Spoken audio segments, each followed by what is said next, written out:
Welcome to my channel Suprakash classes. Suprakash classes में सभी साथियों का स्वागत है।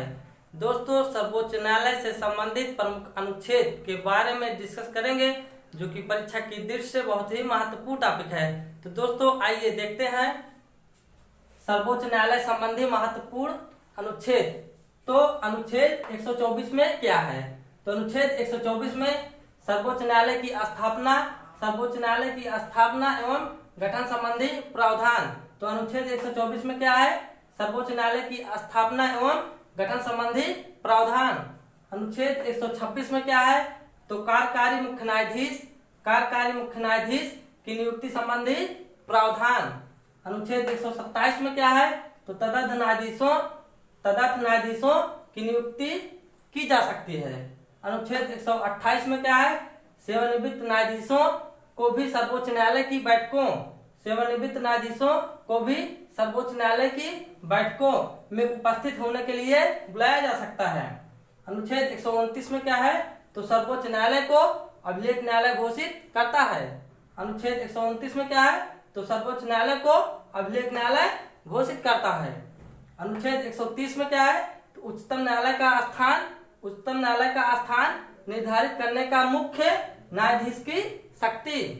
अनुच्छेद 131 में क्या है? तो उच्चतम न्यायालय की आरंभिक या मूल अधिकारिता का विवरण। अनुच्छेद 136 में क्या है? तो अपील के लिए उच्चतम न्यायालय की विशेष अनुमति। अनुच्छेद 137 में क्या है? तो उच्चतम न्यायालय की अपने निर्णयों के पुनर्विचार की शक्ति। अनुच्छेद 141 में क्या है? तो अनुच्छेद 141 में उच्चतम न्यायालय द्वारा घोषित विधि सभी न्यायालयों पर बाध्यकारी होती है। अनुच्छेद 141 में क्या है?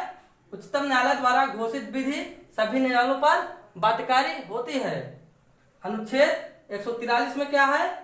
तो राष्ट्रपति को उच्चतम न्यायालय से परामर्श करने की शक्ति का वर्णन है। अनुच्छेद 143 में क्या है? तो राष्ट्रपति को उच्चतम न्यायालय से परामर्श करने की शक्ति का वर्णन है।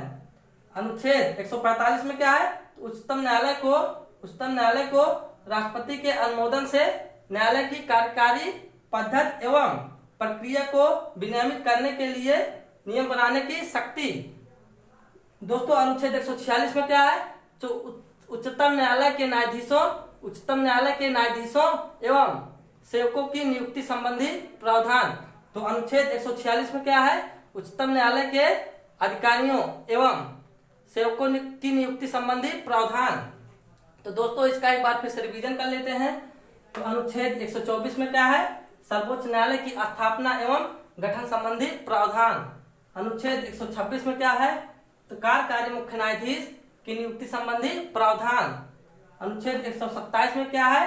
तदर्थ न्यायाधीशों की नियुक्ति की जा सकती है। अनुच्छेद 128 में क्या है? सेवानिवृत्त न्यायाधीशों को भी सर्वोच्च न्यायालय की बैठकों में उपस्थित होने के लिए बुलाया जा सकता है। अनुच्छेद 129 में क्या है? उच्चतम न्यायालय को अभिलेख न्यायालय घोषित करता है। अनुच्छेद 130 में क्या है? उच्चतम न्यायालय का स्थान अनुच्छेद 130 में क्या है? उच्चतम न्यायालय का स्थान निर्धारित करने का मुख्य न्यायाधीश की शक्ति। अनुच्छेद 131 में क्या है? उच्चतम न्यायालय की आरंभिक या मूल अधिकारिता का विवरण।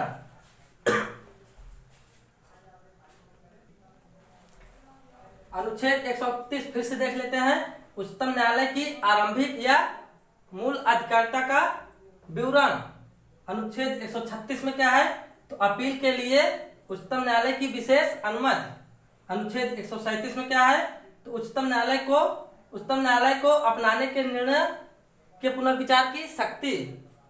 अनुच्छेद 141 में क्या है?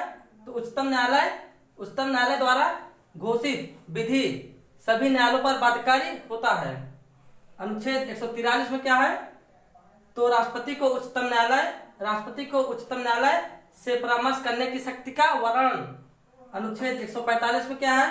तो उच्चतम न्यायालय को राष्ट्रपति के अनुमोदन से न्यायालय की कार्य पद्धति एवं प्रक्रिया को विनियमित करने के लिए नियम बनाने की शक्ति। तो अनुच्छेद 146 में क्या है?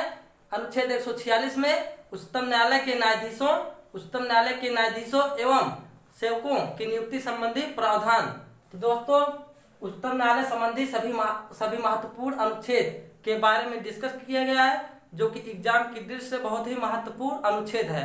तो दोस्तों लाइक, सब्सक्राइब, शेयर और कमेंट बॉक्स में बहुत सारा प्यार, जितना ज़्यादा से ज़्यादा हो सके दोस्तों उतना ज़्यादा सब्सक्राइब करिए, शेयर करिए और लाइक करिए। थैंक्स, धन्यवाद, लव यू ऑल फ्रेंड्स।